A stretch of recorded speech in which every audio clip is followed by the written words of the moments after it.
नमस्तुभ्यम ओम नमः शिवाय। नमस्कार दोस्तों, आप सभी लोगों का स्वागत है हमारे यूट्यूब चैनल भगवान की भक्ति में।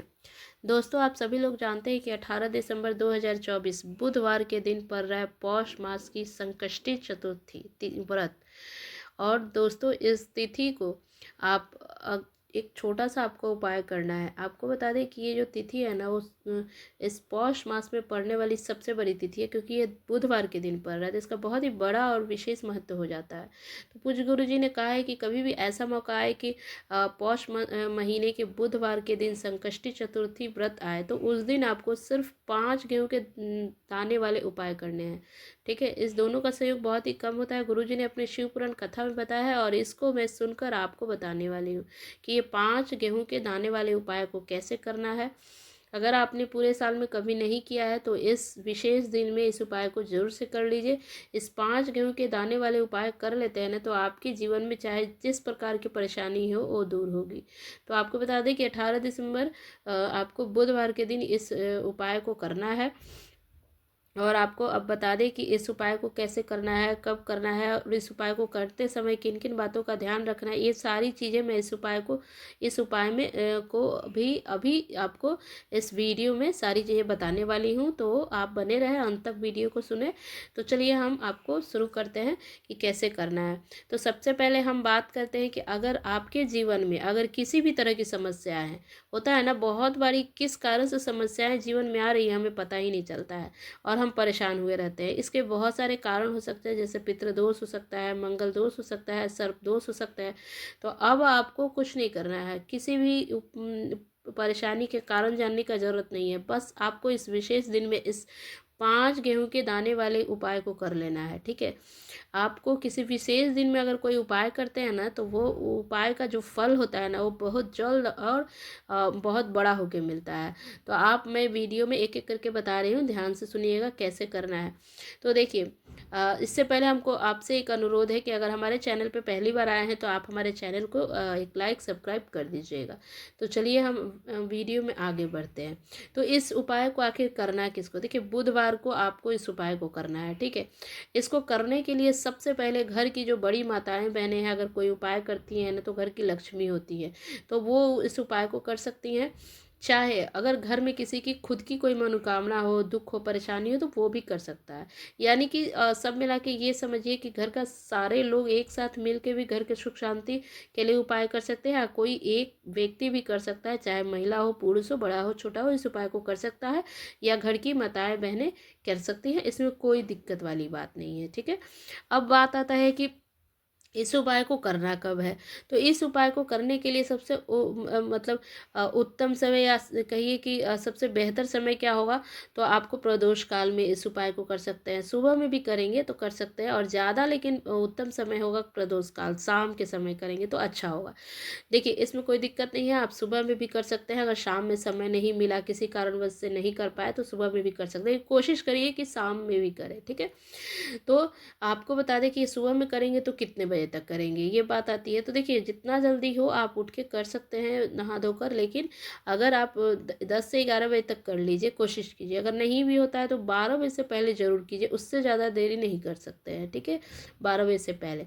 अगर शाम में करना है तो शाम में 6 बजे से 7 बजे तक प्रदोष काल में करिएगा। ठीक है, अभी का जो समय है ना, ठंड का समय, आप 5 से 7 के बीच में भी उपाय कर सकते हैं। ठीक है, और अगर फिर भी नहीं कर पाते हैं, जॉब करते हैं, नौकरी करते हैं, आने में लेट हो गया, घर में किसी कारणवश से नहीं कर पा रहे हैं, तो आप 8 बजे तक, रात्रि 8 बजे तक भी कर सकते हैं। ये 5 गेहूं के दाने वाले उपाय, इसमें कोई दिक्कत वाली बात नहीं है। ठीक है, तो देखिए, इस उपाय के लिए आपको, देखिए आप इस उपाय को क्यों करेंगे, तो देखिए सबसे पहले आज उपाय, इस उपाय के लिए मनोकामना पूर्ति के लिए है। अगर बच्चों को पढ़ाई में मन नहीं लग रहा है, अपने बच्चे के लिए भी, इस बच्चे को मन नहीं लग रहा है पढ़ने में, या वो सफल नहीं हो पा रहा है, अच्छे से पढ़ाई नहीं करता, तो उसके लिए भी इस उपाय को कर सकते हैं। ठीक है, तो देखिए, भगवान गणेश की कृपा से आपके घर में जीवन में धन, संपत्ति, सुख, सारी चीज़ें आएगी। अगर इस उपाय को करते हैं, सुख शांति और धन रहेगा।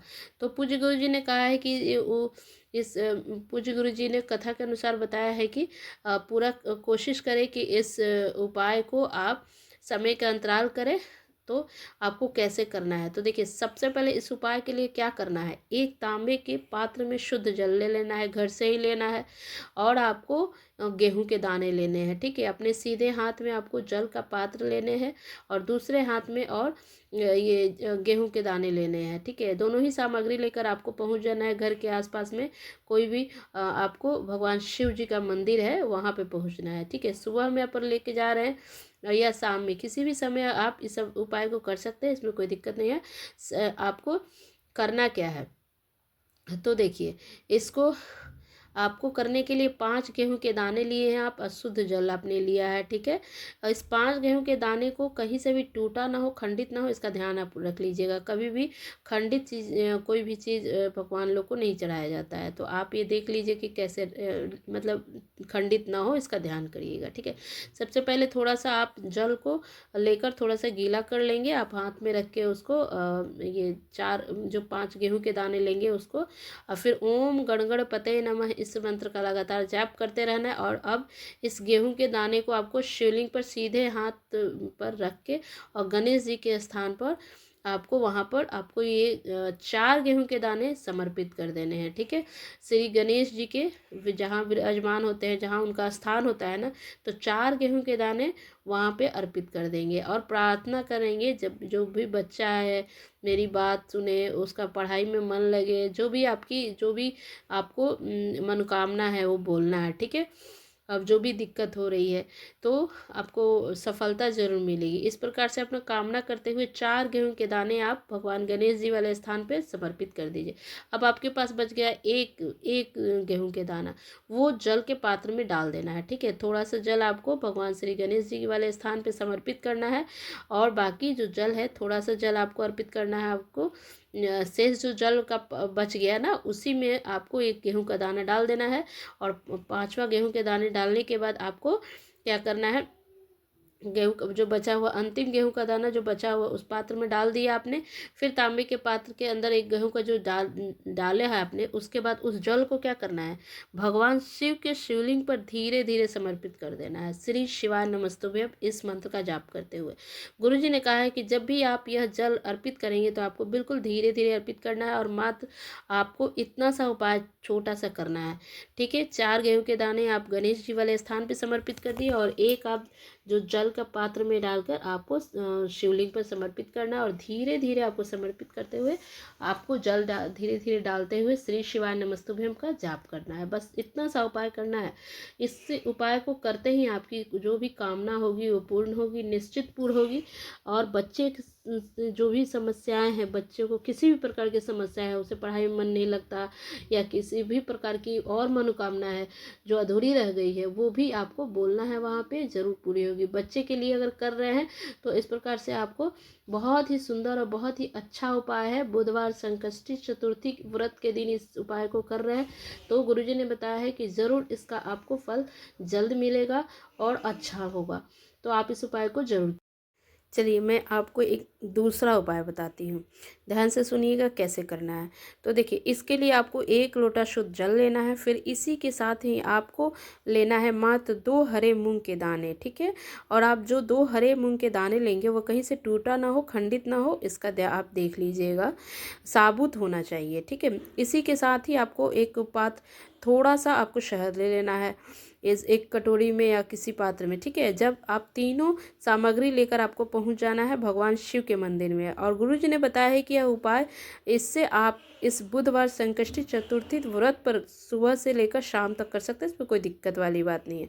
अब 1 लोटा शुद्ध जल जो है, इस जल में आपको थोड़ा सा जल शिवलिंग के सामने जो नंदी महाराज होते हैं ना, उनके पैर जो उठा हुआ पैर है वहाँ पे आपको थोड़ा सा जल अर्पित कर देना है। इसके बाद आपके पास जो शहद है, इसे आपको सीधे हाथ की उंगली से के साथ पास वाली जो उंगली होती है ना, अनामिका उंगली, उससे आपको शहद लेना है और इसी उंगली से आपको शिवलिंग पर शहद से ओम का निर्माण कर देना है। और जब भी आप शिवलिंग पर शहद से ओम का निर्माण करेंगे ना, तब आपको लगातार श्री शिवाय नमस्तुभ्यम इस मंत्र का जाप करते रहना है। इसके बाद आपको जो आपके पास जो 2 हरे मूंग के दाने हैं, इस एक हरे मूंग को अपने हाथ में रख के, सीधे हाथ में रख के आपको ओम गण गणपतये नमः, ओम गण गणपतये नमः इस मंत्र का जाप करना है। फिर आपको श्री गणेशाय नमः, श्री गणेशाय नमः इस मंत्र का भी जाप करना है और इस मंत्र का कम से कम 11 बार जाप करना है। और एक हरा मूंग का जो दाना होगा ना, आपको भगवान श्री गणेश जी के वाले स्थान पर अर्पित कर देना है। और शिव जी की सीधी तरफ जो गणेश जी का स्थान होता है ना, वहीं पे आपको पहला ये मूंग का दाना अर्पित करना है। और फिर एक जो आपके पास शुद्ध जो जल है ना, इससे थोड़ा सा जल सबसे पहले आपको श्री गणेश जी के स्थान पर अर्पित करना है, फिर श्री कार्तिकेय जी के स्थान पर अर्पित करना है, फिर माता अशोक सुंदरी वाले स्थान पर अर्पित करना है। फिर आपको थोड़ा सा जल जो अंत में माता पार्वती जी के हस्त कमल वाले जो स्थान होता है ना, यानी कटी हुई भाग जो होगी, वहाँ पे अर्पित करना है। अब अंत में आपको उस जल जो आपके पात्र में जो अंदर में जो थोड़ा सा जल बचा हुआ होगा, उसी के पास जो आपके पास दूसरा अंतिम जो आपको जो आपके पास जो मूंग का दाना है उस पात्र के अंदर डाल देना है। और यह जल जो है उसको धीरे धीरे शिवलिंग पर अर्पित करना है। और आपको लगातार बुद्धेश्वर महादेव का स्मरण करना है। किसका?